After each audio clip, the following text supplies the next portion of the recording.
इससे मेरा भाई, मेरा सगा भाई, जो मेरी हर चीज, और मेरे बाबा जिनकी मैं सगी औलाद हूँ, वो मुझे और हुदा को बराबर समझते हैं। पता नहीं बहुत गुस्से में लग रही है ना, माशाल्लाह वो एक आइडियल कपल। और आज तो दोस्तों कुछ लोगों का ये कहना है कि घाटा ड्रामा बहुत ही फजूल किस्म का ड्रामा है, इसकी स्टोरी की कुछ भी समझ नहीं आ रही। आप लोगों को ये ड्रामा कैसा लगता है मुझे कमेंट करके लाजमी बताना है आप लोगों ने। आज तक सुना नहीं क्यों।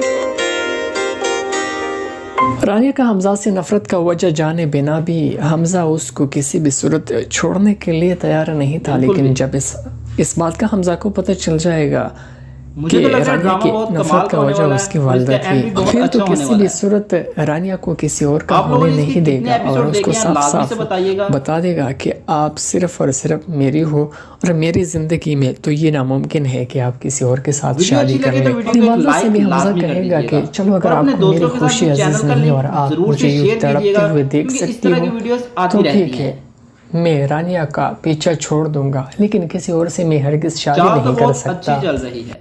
तो फ्रेंड्स आप लोगों को ये ड्रामा कैसा लगता है कमेंट बॉक्स में लाजमी बताइएगा, और कितने एपिसोड आप लोगों ने इसके देख चुके हैं। अगर आप आगे भी इस तरह की वीडियोस देखना चाहते हैं तो चैनल को लाजमी से सब्सक्राइब कर लीजिएगा। मिलते हैं अगली वीडियो में।